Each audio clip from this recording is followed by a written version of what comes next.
Today I'm going to be answering for you the #1 question that I get all the time. How much should I charge for a website? It's something we all want to know, and in this video I'm going to explain what way you should charge, what is the best way to charge, and ways you should definitely not charge. Before we get started, please remember to hit the like button so YouTube can show this video to more people. My goal is to get to 200 likes on this video, so if you guys can help me with that, I would really appreciate it. The first thing is how you definitely do not want to charge your customers, and that's hourly. Now, there might be some scenarios for some type of work that hourly might make sense, like maybe a maintenance package or an updates package that you want to bundle, like, hey, if you buy X amount of hours of updates, maybe. But most of the time for design work, I would not recommend using hourly pricing. I've never used it myself, and this is why. Hourly pricing hinders you if you're good at what you do. For example, if a customer wants you to do some design work on their website, it might be that you're really good at what you do, you have a lot of experience, and you're able to do that work in 1 or 2 hours. So because you have experience and because you're really good at it, you only get to make the 2 hours worth of profit that you're charging. But if you're not very good at it and it takes you 2 days, then you get to bill for 2 days. So you can see how it doesn't really make sense. Another thing is, if a mistake comes up or an error comes up or a glitch comes up and it takes you longer to finish, it's going to give the customer the sense that you might be taking longer on purpose to charge them more. So in order to avoid conflicts and just make your life easier, I always recommend to stay away from hourly billing and just bill for the project. But that begs the question, how much should you charge for the project? So let's say, for example, you're doing a 5-page website for a small business, right? So how much should I charge for that? Well, it depends, but I'm going to give you some guidelines that will help you pick the perfect price. And at the end of this video, I'm going to tell you how much I used to charge for a website when I first started and how much I charge now, because it has changed quite a bit. So there are 3 basic things that you have to consider for the project. That would be, what is the budget of the customer? What is the speed do they want the project completed? And what kind of quality do they expect?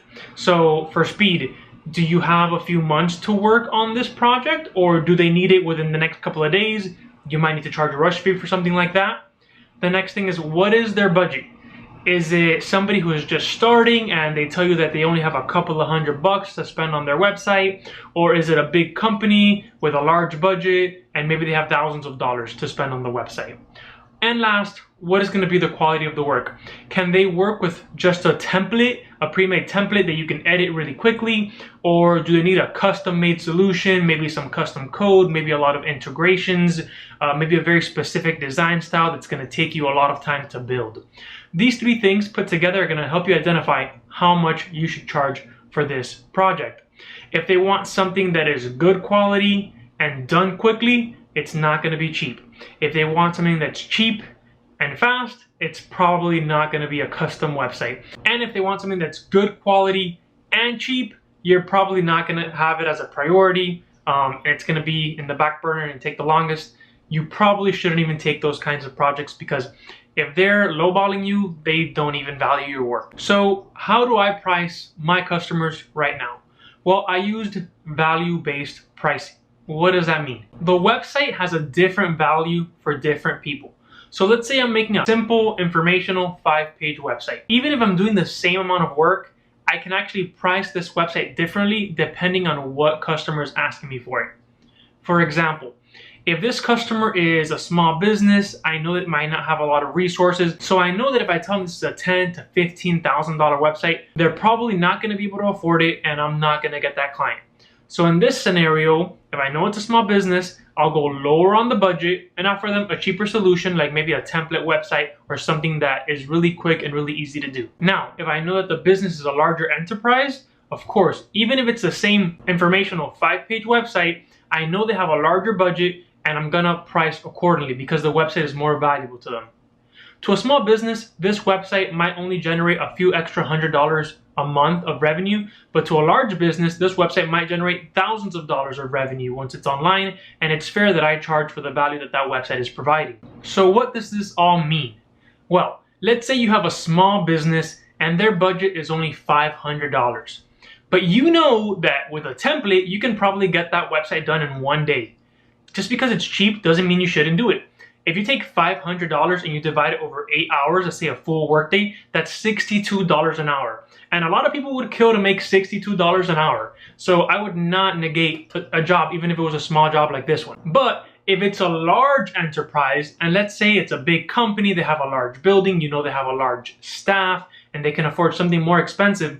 If you tell that same company that the quote is $500, they might actually reject you because it's too cheap and they're gonna think it's bad quality. So you might actually lose the sale because it's too cheap. And it makes more sense to increase the price so that they can understand the value of your work. And you're actually more likely to get that sale by increasing the price in this scenario. So let me tell you about how much I used to charge for websites before versus how much I charge now. When I first started, I would do websites for free. That's right, for free.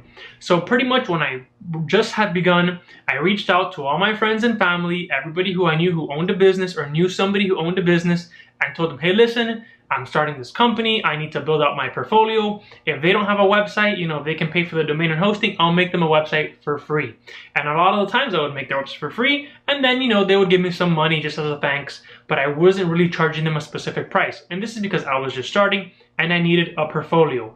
My first customer that came from not friends and family, it was a simple 5-page website. I only charged them 200 bucks, but I did it in a day. So I didn't really feel bad about it. It was 200 bucks in a day, pretty good. But nowadays, I have a large pipeline, I have customers constantly contacting me, and I can't really afford to have the time to make small websites like this. So now, whenever I get a project, it usually ranges from the low $2,500 to up to $10,000 or more, depending on how many things they need and the size of the business is requesting the quote. This allows me to do less websites per month, but more higher quality websites and create really amazing websites for customers that really value them. So guys, that's it. That's how you can use value-based pricing to better understand how you should price your customer depending on their needs. If this video gave you some insight, remember to hit the like button so more people can see it, and subscribe for more videos just like this. Thank you guys so much for watching, and have an excellent day.